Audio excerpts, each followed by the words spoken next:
And this brings us on to Andor episode Our favourite show at the 11. moment. Bro, this show is fucking phenomenal. Give it all of the Emmys, all of them. Just hand them over. Before we started recording, I had to quickly refresh my mind to last week's episode of Andor, as we've got 2 episodes. So if we blur the lines of which episode's which, we'll try our best not to. Yeah, we'll try our best not to, but it's there. Also, if you haven't already watched the finale, we will be talking about the finale. So it's your own fault if you listen on. So, I think nothing sums up how good the show is better than the fact that episode 11 should have been shit. And I don't mean that because of anything other than when you've got a show that's got so many characters and you need to bring them all back together for the finale, normally that episode is something that, yes, everyone watches because they need the context, but everyone just kind of goes, They did not do that.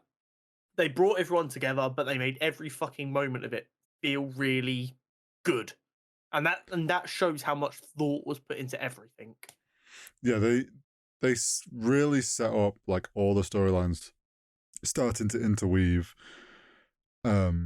really strongly, and setting up that finale. Also, like the way that they, like, episode 11, as you said, could have just been them setting everyone up to be like the finale and getting everyone's stories kind of interweaved properly. And then they decided to just fucking end episode 11 with the fucking sickest escape ever. Bro, I couldn't. I was like, what is he doing? Is he going to try and like jump to hyperspace or something? A ship that small wouldn't have a hyperdrive. How's he going to get out of this? Well, and then they were like, oh, we're arming a countermeasure. And I'm like, wait, is he literally about to fight like a giant? What's going on? So a lot happened in Andor episode 11, but we'll go with we'll just focus on this. But like, yeah, there's the end moments of episode 11 was Luthen in his ship. I can't remember where he'd been. He'd been going to see Saw Gerrera to let him know about Kruger and how he was essentially giving Kruger up.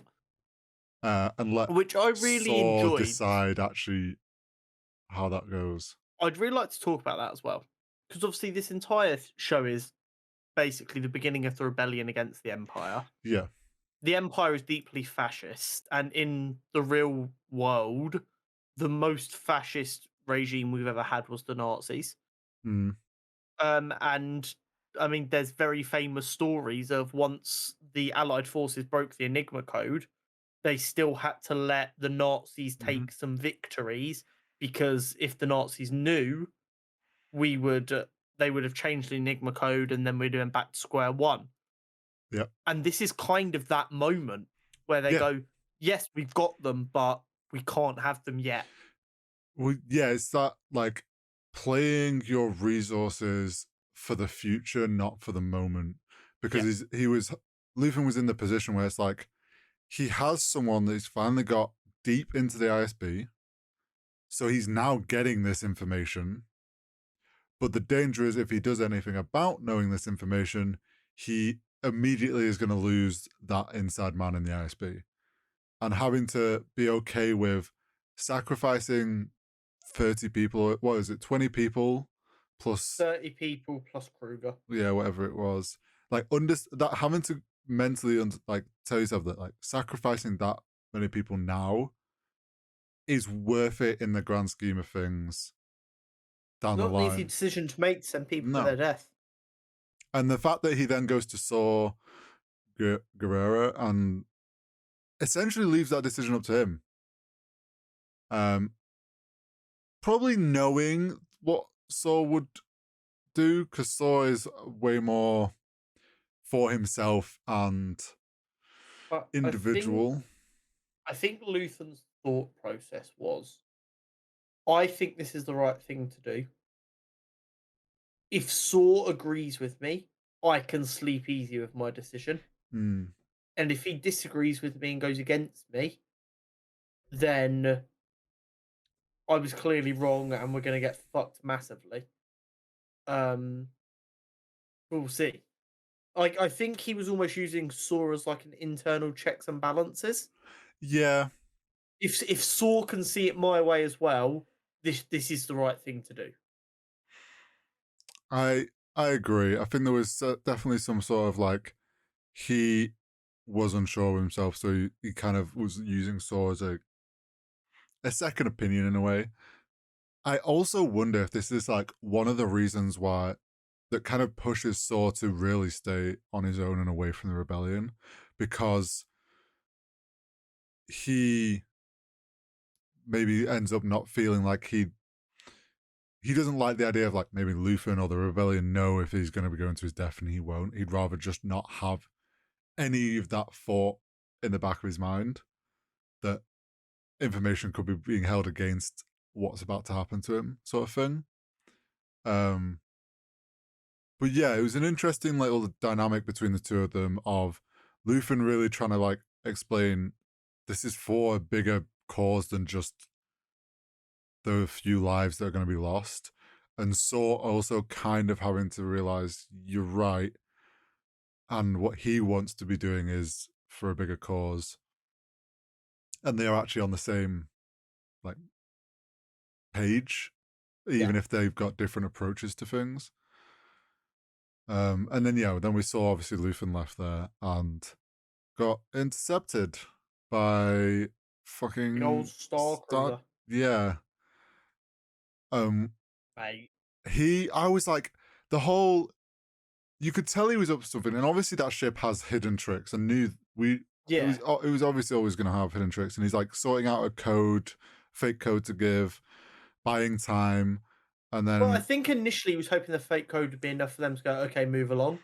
yes, and I think But he his definitely started doing stuff because he wasn't certain it would be yeah, enough. he was trying to buy, and then he was like scanning the track, like figuring out what power level.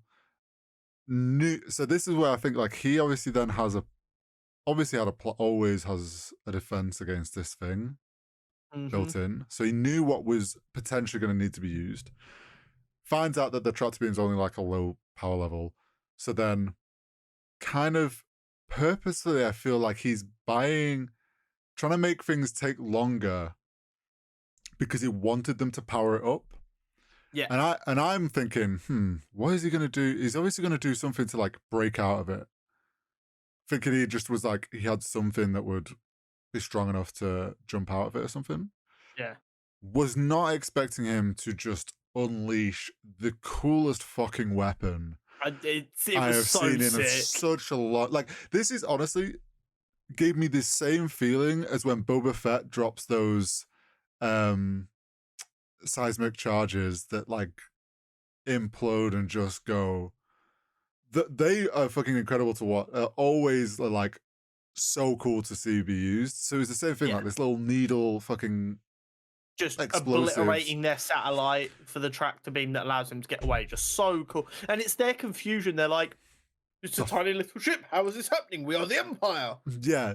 Um and then he like does the fucking flyby the bridge, which my mate made a point. He's like, he said to me, he's like, oh, I wish he'd just like launched a second lot of them at the bridge and just obliterated the ship. But I think actually he didn't full on destroy the ship because it's like, look at it this way. At the moment, from that, he is a unknown ship because they don't actually have a code. They have a visual sort of description, But but I like, mean, it's a big old universe, isn't it? yeah, unknown ship who damaged a Star Destroyer and escaped. Yeah, they assumed he was a pirate trying to get away with something. That's one Had thing. he absolutely obliterated it, it would have A been lot more someone's attention. taken down a Star Destroyer. Who the fuck was that? Let's fucking find out. Yeah, Um, so I think he's playing a safer game, but it was so cool to watch that happen. Um, it was very, very cool. and then what else went out? So we obviously We had also had Cassian and I forget which yeah, other what? prisoner it was, um, in continuing their escape. Oh yeah, So yeah, yeah, we saw them at the beginning climbing a mountain. yeah, hiding on a The cliffside. ships were clearly looking for prisoners. Yeah, Um, then they got kind of fished. yeah. They saw a ship and two weird alien creatures, and they're like, "Oh, we'll just run to the ship," and they were kind Yeah. of ready for it and caught them. Yeah. And they were like, tasty. And they were like, please don't eat us. Essentially, And yeah. I'm convinced the alien was never going to eat them. By the way, No, no, I no. think he was just having fun playing with the humans. I think he full well has probably helped. There's probably been some situation where a prisoner's like escaped like that before, or it's it ended up there. And they'll have known, oh, that's a prisoner's uniform. They're from the thing. Oh, Yeah, no intention of like doing anything, but we'll just play with them. So yeah, that was funny. And then dropped him off back at his old little seaside. yeah. Back to the seaside planet I because he love needs that. to go get his money. Yeah, he snuck back into the apartment, which is obviously now someone else's, but the box is still there, untouched. Hmm. Um, He calls up Ferrex oh yeah, and finds out that his mother is dead. yep. Which not the best news to receive over the phone. Well, now here's the interesting thing. While he was like getting that information, we heard the voice of the guy who wrote the. The manifesto. Yes, the manifesto. Thank you. And one of the big bits of audio you like properly hear come through is every small microaggression helps the rebellion. You've got people enlisted that don't even know they're fighting the fight. Hmm. If you look at that episode as a whole, the Empire gets fucked over like a number of times in small ways throughout the episode, and it all comes down to that kind of idea. It's like, yes, Yeah. the garrison hit and the prison break are big hits, but every little time you fight back, Yeah, it's you're something. doing damage. Yeah. Um, and then that whole like he has the conversation with the other prisoner and being like, we have to like we need to try and tell as many people what the fuck's going on. And that understanding of like this is where we go separate ways and we try and spread the word and we try and build. And it's like, yeah, this is how it started. Is individuals split up, spread as far as they could, and started trying to just push that like message and Yeah, let everyone know what's happening, and they'll know what they build need to little do. pockets in different places. Like it's the best way to do it. That anti-empire sentiment across the galaxy will be enough to get the ball rolling. Yes. Um, and then we also got um, oh, Oh, the back on Mon Coruscant, story.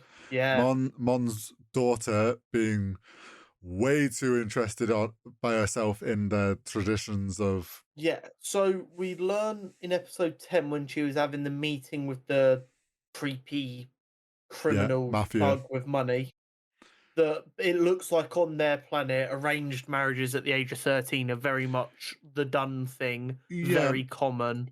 we'd got hinted at that from Mon's marriage as well throughout Yeah. the series. Um, and she didn't want to put her daughter through that because she like it's the old ways and like you don't Yeah, have to do that anymore, but some people still believe it, blah blah blah. But then we cut to Mon's flat with I forget her sister's actual name, but the sister, the rebel, yeah. turns up and she goes, "The fuck is going on in there? Why are Why they holding one of their weird class things? What are you no doing?" She's recognizing like, it from back home and being like, "Yeah, you set this up? No, daughter did set this did up. did your husband did Brit or is it Brit? I Brit, can't. whatever it was, her Yeah. husband is this it? It's like no, he doesn't really believe in it either. This is all her. She's gone out and found the group leader, the elder. Mm.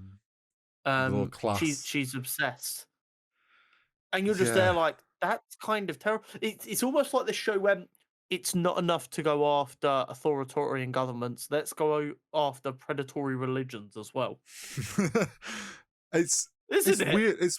Yeah, and it's one of those things where I wonder if it's like the reasoning kind of if you look at it from the kid's perspective, right? You've got your mum and dad that were arranged that way and maybe they don't believe in it and that's why their marriage didn't work. So maybe Ah, the daughter I get thinks ya. I'm more invested in this and I do think this is the right way and like maybe that's how I'll find someone that actually It's only not worked for them because they didn't allow it to work. yeah, and they I'm didn't going to believe allow in it to work, so it will work for me. possibly.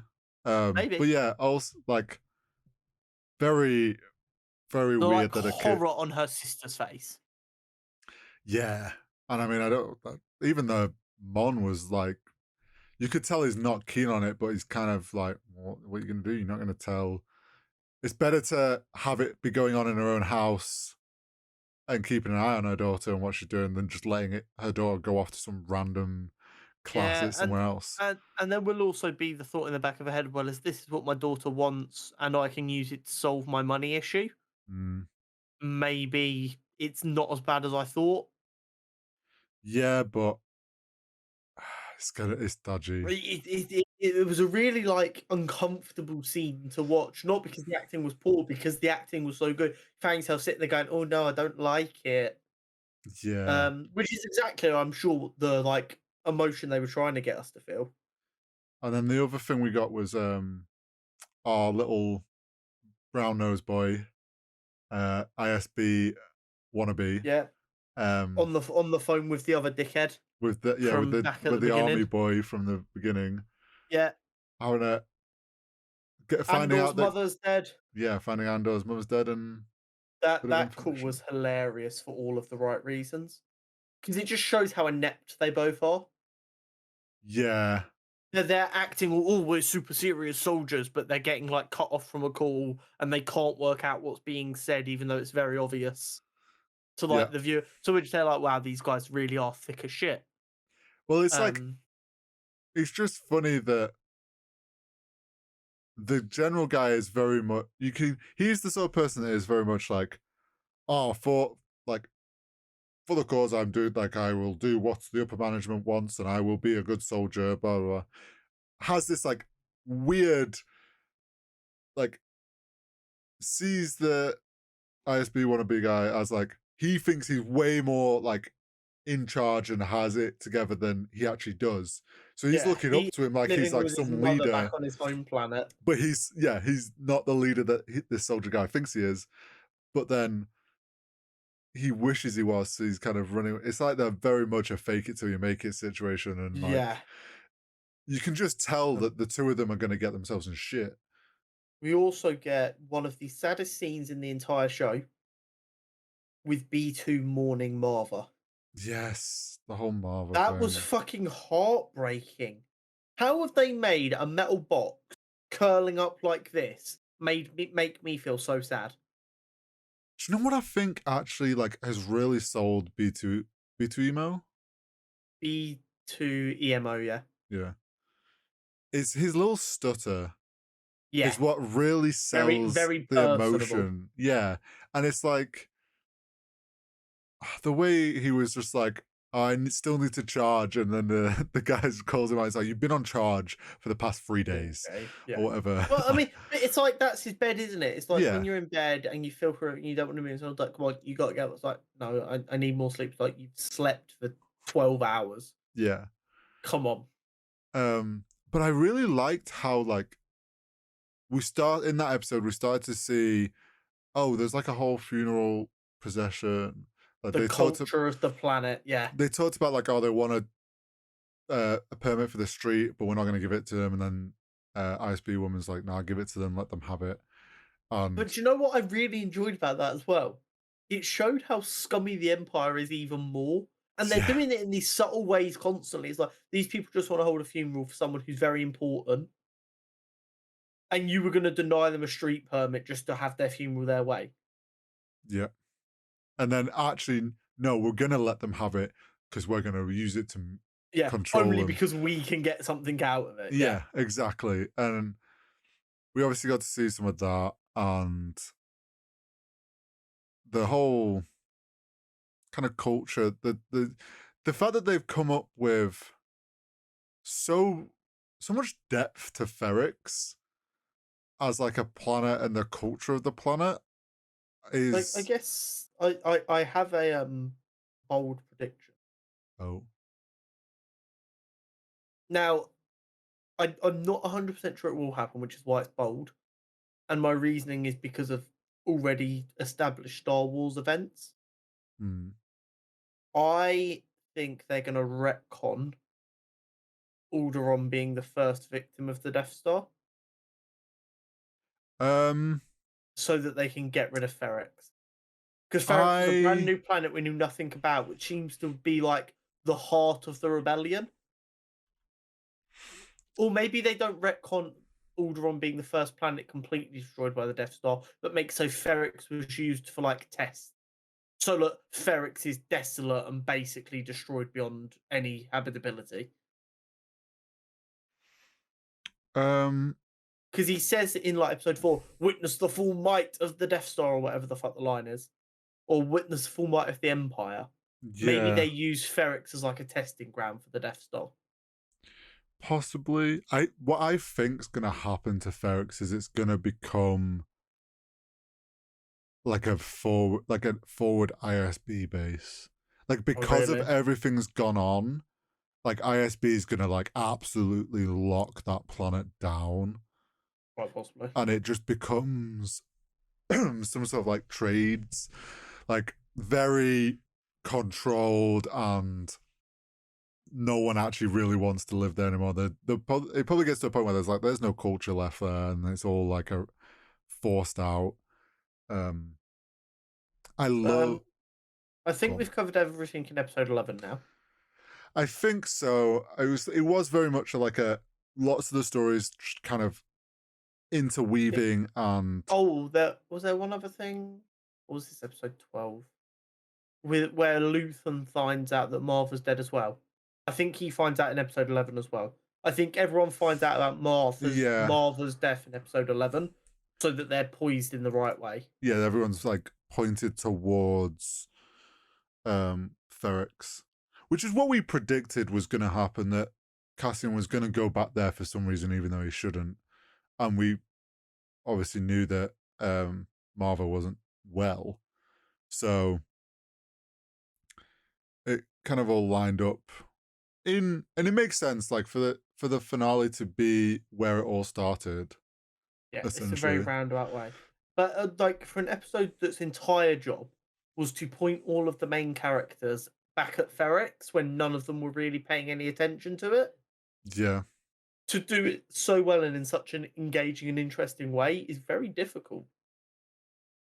yeah, no, it was, and to still fit in like those really cool moments, like when with Luthen escaping and stuff, and like what should have been just a filler episode was actually a really good episode once Yeah. again, like every time. The the mindset and thought process around this show has been flawless. It really has.